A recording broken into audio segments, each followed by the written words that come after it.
Bismillahirrahmanirrahim. Assalamualaikum warahmatullahi wabarakatuh. Selamat pagi, salam sejahtera bagi semua yang menyaksikan video ini. Kita ketemu lagi pada mata kuliah saya, pada mata kuliah struktur beton dan baja. Pada pertemuan sebelumnya kita sudah belajar menghitung momen-momen dan dasar-dasar untuk dasar-dasar rumus untuk menentukan dimensi tulangan.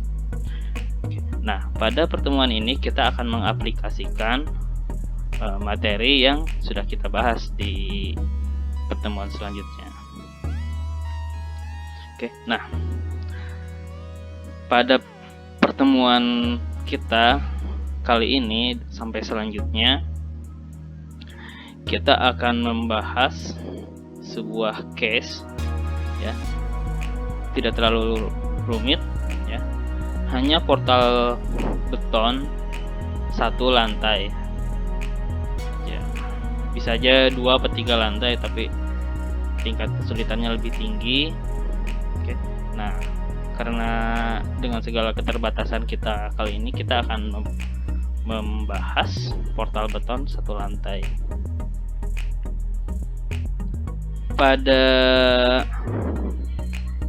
Pada sub bahasan ini diharapkan Anda semua bisa merencanakan dimensi beton dan tulangan,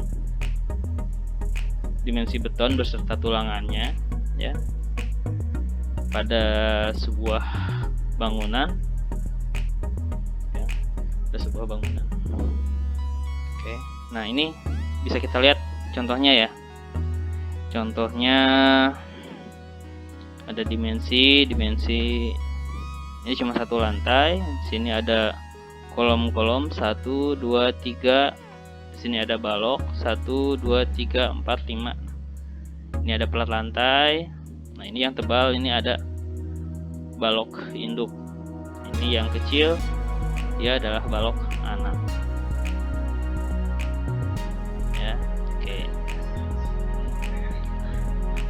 Nah, pada case ini, ya, kita ada beberapa ketentuan supaya perencanaannya terarah, ya.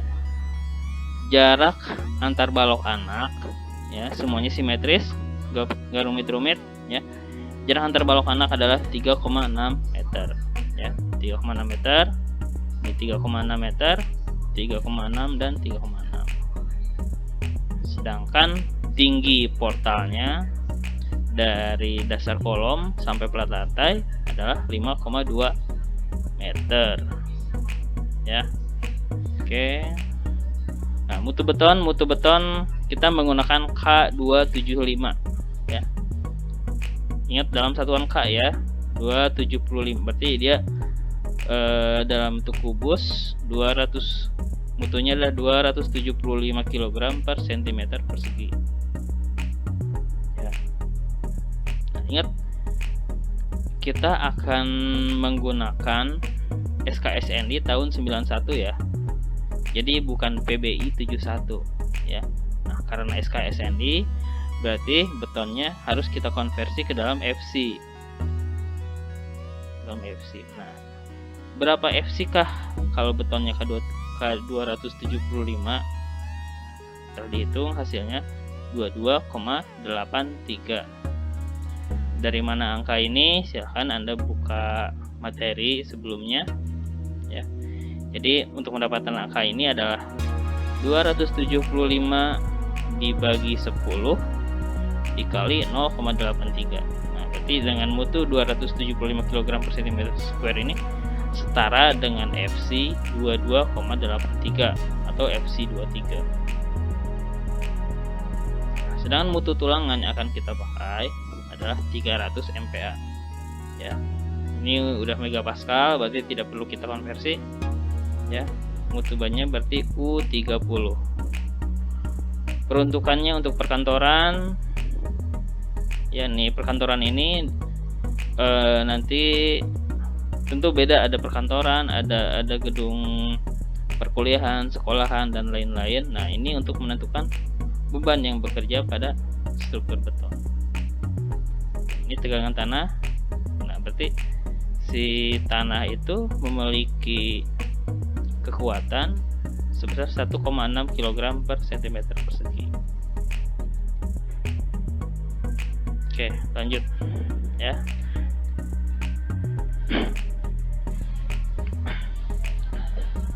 Oke. Ya. Jarak antar balok dengan lainnya 3,6. Jarak antar balok induk. Nah, ada balok anak, ada balok induk ya. Nah, jarak balok induk itu 6,2. Nah, berarti setiap 6,2 dia ada balok induk. Di sini balok induk. Ya. Sini balok induk, ini balok induk, balok induk. Ya. Jadi balok induknya ini tampak samping. Ya, ini tampak samping. Nah, ini kalau tampak atasnya kayak gini lah kira-kira. Nah, ini ada yang strip, titik. Nah, itu adalah posisi balok. Ya. Oke. Mutu beton, mutu baja, perkantoran udah dijelaskan. Nah, ini yang 6,2-nya, ini yang 3,6-nya. Jadi setiap plat lantai bentuknya persegi panjang ya, 3,6 kali 6,2. Nah, karena semuanya simetris, kita nggak perlu hitung semuanya ya. Cukup kita jadikan sampel hanya salah satu saja ya, salah satu aja. Nah, di situ misalkan kita sampel di sini atau di mana sama aja karena semuanya simetris. Oke, sekarang kita tentukan dulu plat lantainya ya, plat lantainya. Plat satu arah apa plat dua arah ya. Nah, di sini ada LY per LX. LY ini adalah bentang terpanjang dan LX ini bentang terpendek. Kita lihat lagi gambarnya. Nah, untuk setiap plat lantai ya, dimensi setiap plat lantai paling panjangnya 6,2, sisi yang panjangnya dan sisi yang pendeknya 3,6 ya. Oke, kita lihat di sini rasio panel plat lantai, berarti bentang terpanjang dibagi 3,6, hasilnya 1,72 ya. Nah, apabila plat rasionya lebih dari 2 ya, maka dapat kita asumsikan dia adalah plat satu arah. Sedangkan apabila rasionya kurang dari 2, maka kita dapat asumsikan bahwa plat lantai yang bekerja adalah plat dua arah. Berarti satu arah dan dua arah itu apa? Untuk satu arah ya, ini satu arah, tulangan yang bekerja maksimal adalah tulangan pada bentang yang terpanjang, sedangkan yang bentang terpendeknya dia tidak terlalu berfungsi secara maksimal ya. Jadi yang bekerja hanya tulangan yang bentang pada bentang yang terpanjang ya. Analogi paling sederhananya seperti itu. Apakah plat tulangan satu arah tidak ada tulangan yang arah pendeknya? Ada tetap, tapi fungsinya bukan sebagai struktur ya, hanya sebagai tulangan susut. Nah, susut itu apa? Udah dijelaskan pada pertemuan sebelumnya ya. Susut itu apa ya? Kita tahu namanya shrinkage, namanya susut itu. Nah, sekarang kita perkir. Jadi dalam struktur beton ini ya, kita tidak bisa langsung ketemu dimensinya berapa, tulangannya berapa ya. kita harus menentukan dulu ya, kita harus tentukan dulu dimensinya berapa. Jadi kita asumsi dasar, asumsi aja dulu. Tuh. Dan sifatnya trial and error. Kalau memang dimensi setelah kita terencanakan nih 50, 60 apa 30 gitu ya, ternyata hitungannya dari perhitungan dari segala macamnya nanti nggak masuk ya, berarti perlu dimensinya kita rubah lagi. Nah, pada contoh kita kali ini ya, baloknya kita rencanakan dulu dengan dimensi 40 untuk tinggi. Ini tinggi balok ya, tinggi balok berarti tingginya 40 di sini nih. Ini balok yang ini nih, ini sama balok anak ya, tingginya 40 ya, 400 mm. Ini dapat dari mana? Nah, ini menurut SKSNI untuk perletakan satu ujung menerus, dia L bentang terpanjang dibagi 18,5. Ini 335. Diambil 400 ya.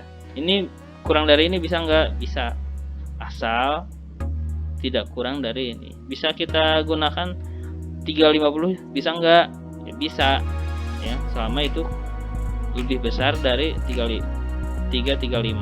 Kita gunakan tepat 335,135 bisa nggak? Ya bisa, cuman tukang yang bekerja di lapangannya bisa apa enggak dengan dimensi seperti ini, itu kan. Nah, makanya untuk memudahkan pekerjaan diambillah angka-angka yang bulat gitu, yang sederhana gitu, kayak 350, 400, 450 dan lain sebagainya. Oke, ini untuk tinggi balok ya. Sekarang lebar balok. Lebar balok kita biasanya adalah setengah kali H ya. Jadi kalau lebarnya 400, lebarnya setengah dari 400, berarti 200 mm. Ini berarti tingginya, maaf saya nggak sajikan gambar, jadi tingginya 40, lebarnya 20 gitu, ya. Tingginya 40 dan lebarnya 20. Ini dimensi balok ya. Oke, dimensi kolom ntar sekarang kita ukur dulu. Nah, dalam perencanaan gedung ya, kita selalu merencanakan pembebanannya, kita harus hitung dari atas ke bawah ya, bukan dari bawah ke atas, tapi dari atas ke bawah ya.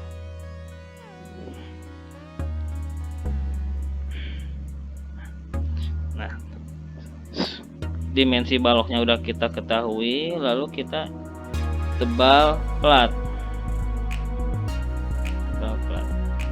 Nah, plat itu yang mana?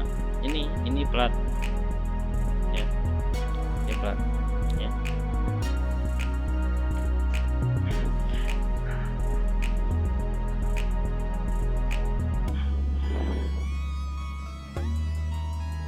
Oke, tebal plat menurut SKSNI yang diambil adalah bentang terpendek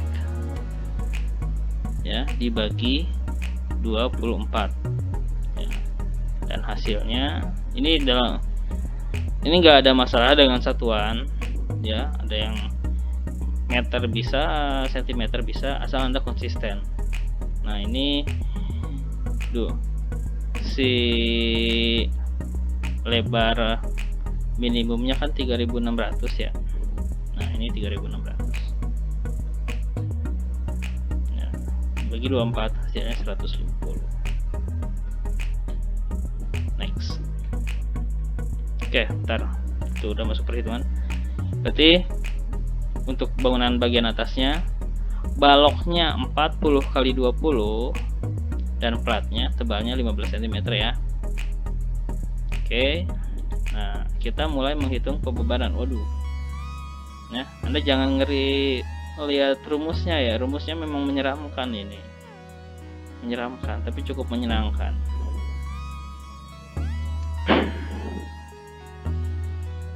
Oke, kita mulai menghitung pembebanan. Ya, kita beban.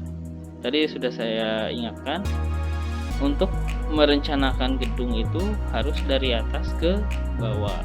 Ya, pertama kita cari dulu dia beban yang bekerja untuk setiap meter perseginya berapa.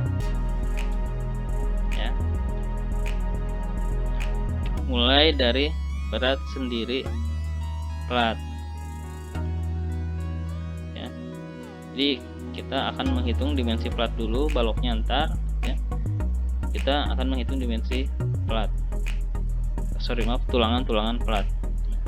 Kita mulai dari berat sendiri plat. Ya, berat sendiri plat. Ya, berarti untuk 1 meter persegi plat beton itu berapa? Ya, berarti 0,15 itu apa? Ya, tebal. Nah, ini 2400 itu apa, Pak? Nah, 2400 itu adalah berat jenis beton.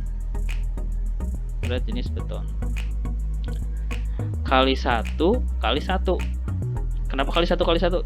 Karena kita asumsikan dalam 1 meter persegi atau 1 kali 1.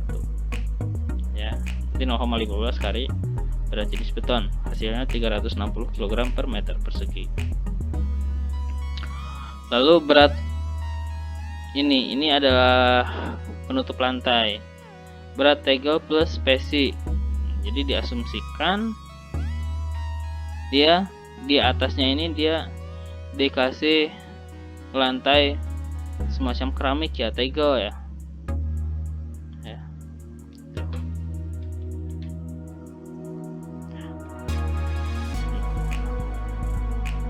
Berat tegel di sini.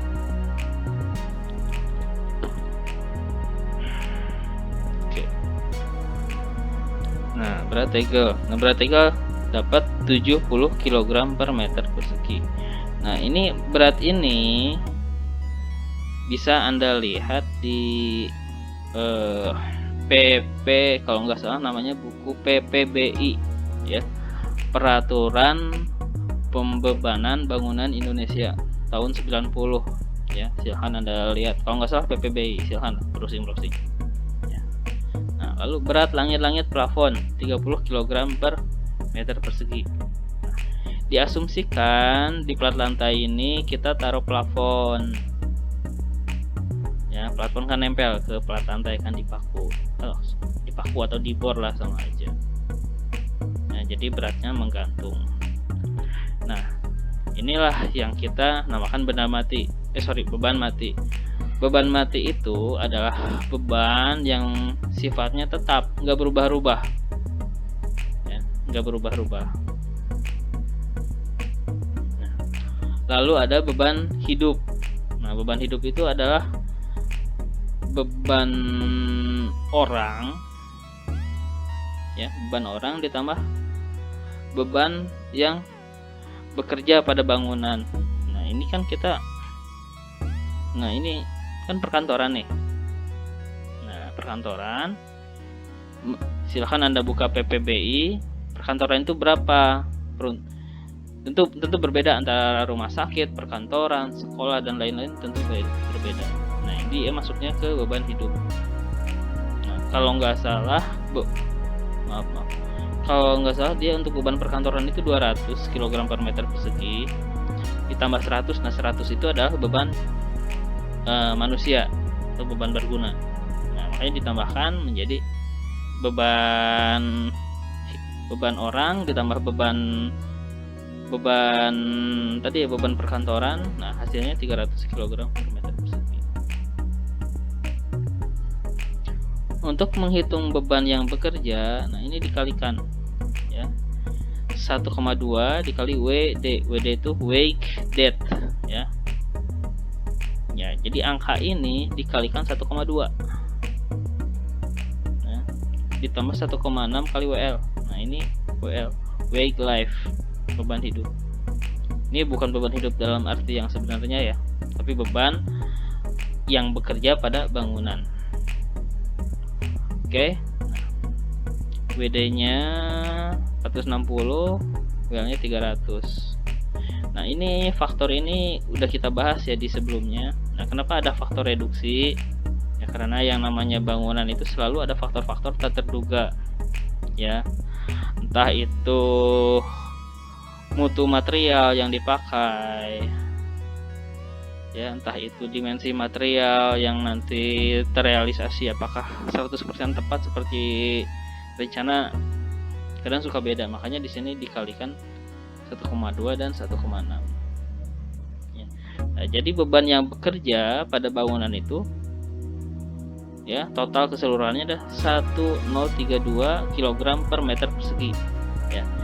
Jadi setiap 1 meter persegi, nah jadi setiap 1 kali 1 ada beban yang bekerja 1 ton lebih ya, 1 ton lebih.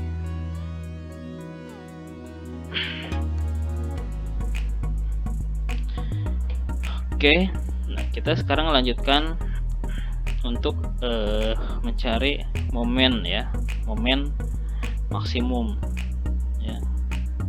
Nah, ini ada area ini pusing ya. Ya. Ini ada area lapangan. Ya. Ini area tumpuan. Ini ada area lapangan, tumpuan lagi lapangan. Pokoknya yang di bawah dia adalah area lapangan. Di sini ada area tumpuan. Area tumpuan ini adalah area yang dimana letaknya ada balok di situ, sedangkan lapangan ini berarti dia di tengah-tengah plat. Ini menghitungnya 1/10 kali WU dikali L ya, 1/11, 1/24 dan lain sebagainya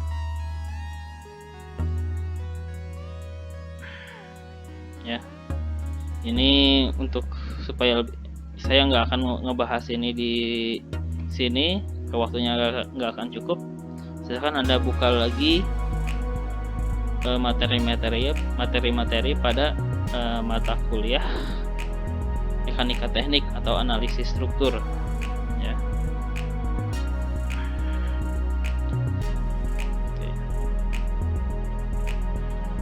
Oke, kita persingkat. Nah, kita akan mulai menghitung tulangan ya. Data MU. Nah, MU itu adalah momen ultimate atau momen maksimum ya. Perhitungan pada tumpuan luar. Hasilnya 557. Oke, yang ini ya. 1/24. Berarti di sini ya. Ini tumpuan luar. Ini lapangan, ini tumpuan dalam.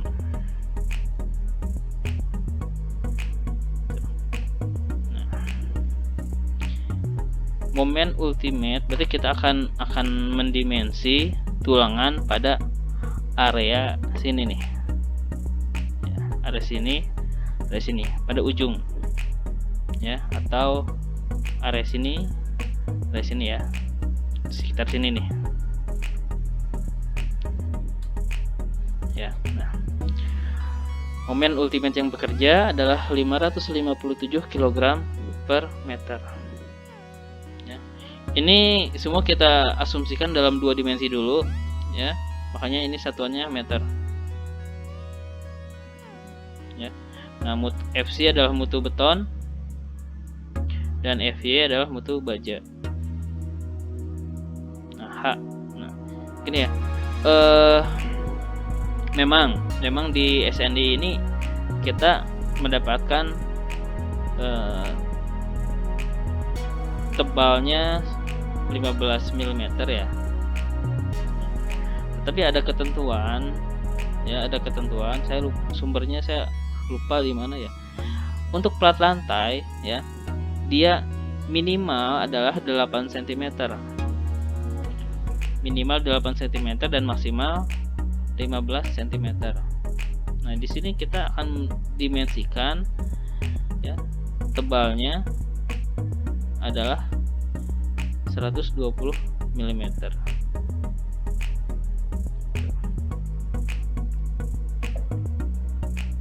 Ya. Apakah ini bisa dipakai? Bisa, tapi terlalu aman. Kalau kurang dari ini bisa minimum paling kecil 8 cm. Kalau di bawah itu sifat mekanis betonnya yang akan bermasalah gitu. Nah, di sini saya rencanakan 120 mm atau 12 cm ya. Soalnya kalau 15 ini ketebelan. Ya. Apakah aman, Pak? Aman. Ya, aman. Soalnya nanti dari dimensi tebal ini juga kita rencanakan tulangannya berapa. Semakin tebal beton ya, tentu tulangan yang dibutuhkan juga semakin sedikit. Semakin tipis plat beton berarti tulangannya nanti yang dibutuhkan semakin banyak ya. Oke, FY nya mutu betonnya 300 MPa, H nya 120, B nya 1000 meter, 1000 mm atau 1 meter. Jadi kita asumsikan 1 meter ya. Oke.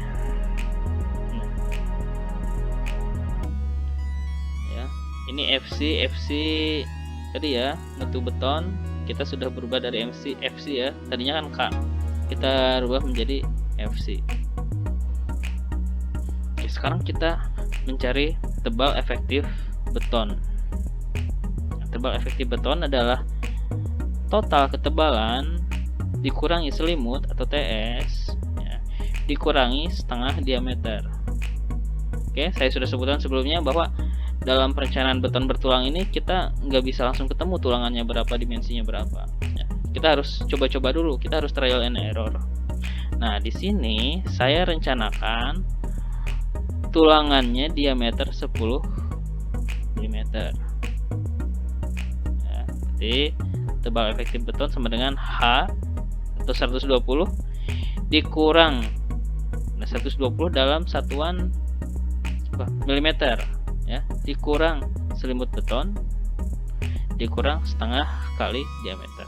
Nah, berarti tebal efektif betonnya 95 mm. Jadi ini adalah D, tebal efektif beton.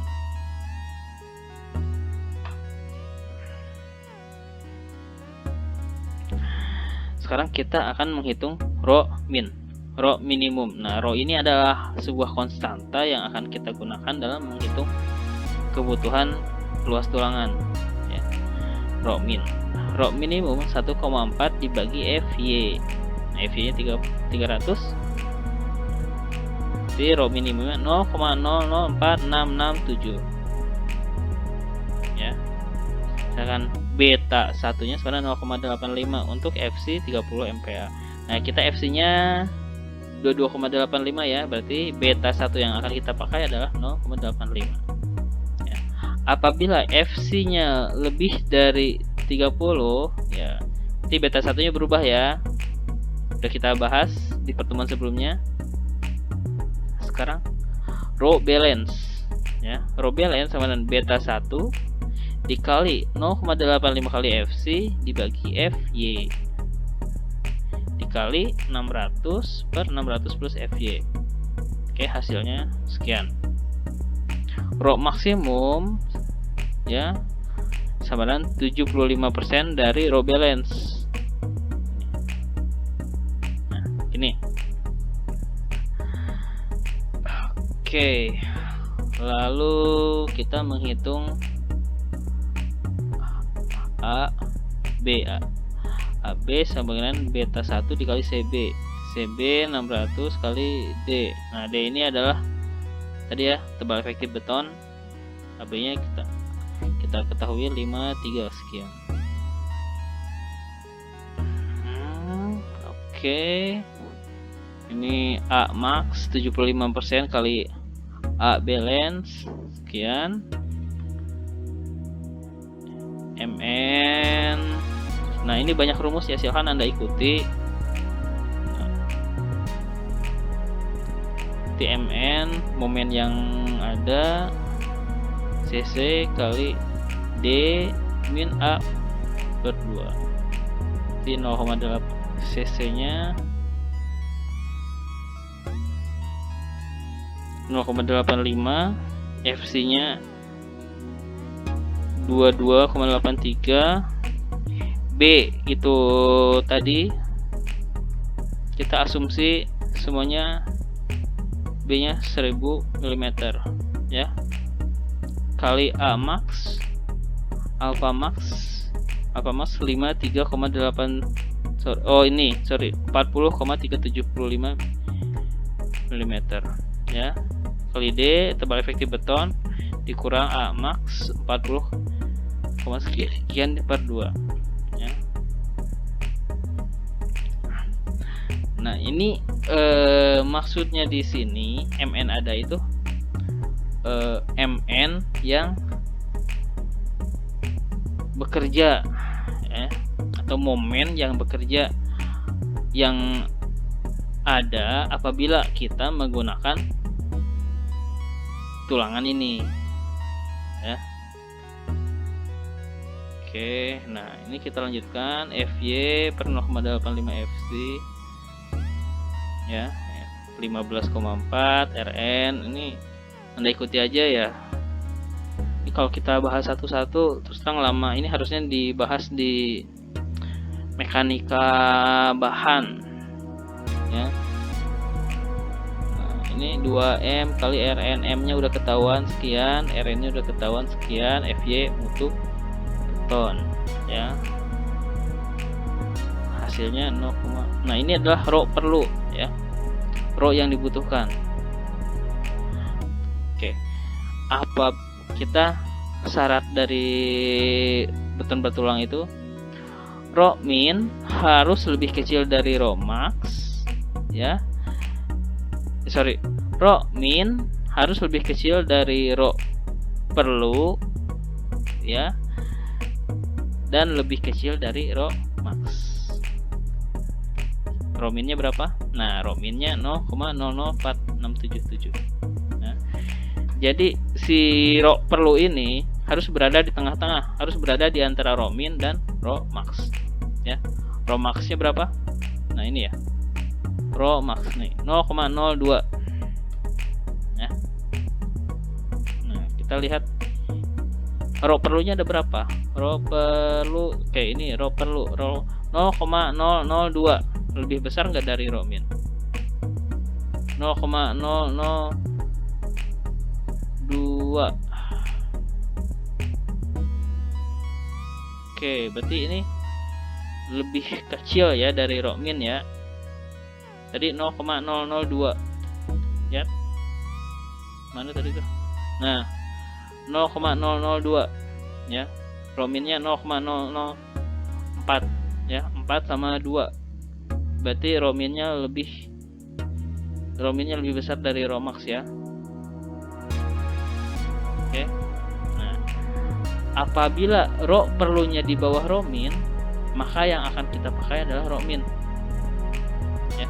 Apabila rho minnya berada di antara rho min dan rho max, berarti kita akan menggunakan rho perlu. Apabila rho ini lebih dari rho max, berarti ada yang harus dirubah dari dimensinya. Nah, berarti yang akan kita pakai adalah rho min. Karena tadi rho perlunya lebih kecil daripada rho min ya. Rho minnya 0,004 tapi rho perlunya 0,002. Jadi kita pakai rho min. Nah, berarti luas tulangan yang diperlukan adalah rho min dikali B ya, panjang dikali D ya. Rho minnya 0,004667 dikali 1000 mm dikali 95. 95 itu adalah tebal efektif plat ya. Berarti kita membutuhkan tulangan dengan luas 443,33 mm persegi. persegi ya.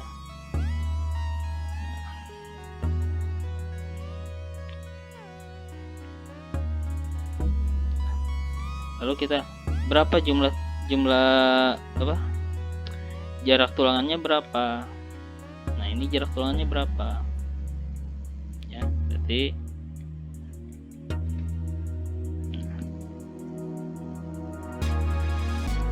maaf ini enggak saya uraikan, saya langsung ya. Kita akan memakai tulangan diameter 10 dengan jarak 140. Cara menghitungnya gimana? Berarti dalam 1 meter lari tersebut ada berapa tulangan? Apabila jaraknya 140 berarti tinggal dibagi ya,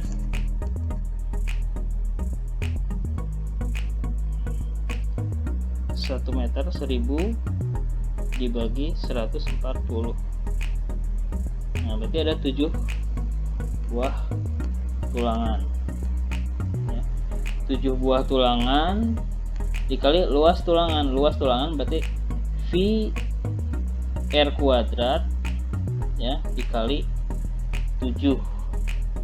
7 itu dari mana? Tadi jumlah tulangan untuk setiap 1 meter ya. Nah berarti VR kuadrat, R nya berapa? R nya berarti kalau ini diameternya 10 berarti R nya 5 ya, 5 mm ya. VR kuadrat dikali 7 hasilnya sekian. Nah ini harus lebih besar dari AS yang diperlukan atau luas tulangannya yang diperlukan.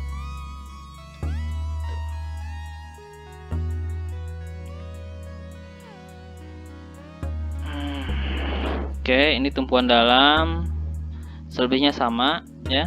Tumpuan dalam berarti tumpuan dalam itu yang ini ya, yang ini nih, daerah sini ini tumpuan dalam, ini tumpuan luar ya. Berarti tumpuan dalam hasilnya momen maksimum adalah 1337 kg meter. Oke, selebihnya sama, enggak rumusnya sama. Anda tinggal merubah di tadi ya, MU nya beda, FC nya sama, semuanya sama ya. Nah, ini juga ini tumpuan lapangan. Nah tumpuan lapangan berarti tumpuan lapangan itu daerah sini ya, 1/14 yang ini ya. Nah dia ada 955 kg meter ya. Oke, ini sama juga, Anda tinggal ikuti ya. Yang jelas untuk menghitung luas tulangan adalah rho perlunya di antara rho min dan rho max. Apabila rho perlunya kurang dari rho min, kita pakai rho min. Apabila rho perlunya lebih dari rho max, kita harus dimensinya harus kita rubah. Apabila rho minnya di antara rho min dan rho max, maka kita akan pakai rho perlu ini. Tuh. Ya. Nah, ini untuk tulangan susut. Nah, tulangan susut ini ada tulangan yang arahnya sini nih. Karena tadi satu arah, 2 arah ini. Maaf. Oke, 2 arah ya, 2 arah. Nah, tulangan susut ini adalah tulangan untuk menanggulangi perubahan volume akibat susutnya beton. Ya. Ini untuk baca FY, nah Anda tinggal hitung rho-nya berapa. Oke, ini ada contoh soal ya. Ini udah ada ketentuannya. Silahkan Anda hitung lantainya berapa ya, mengikuti ketentuan yang ada di sini.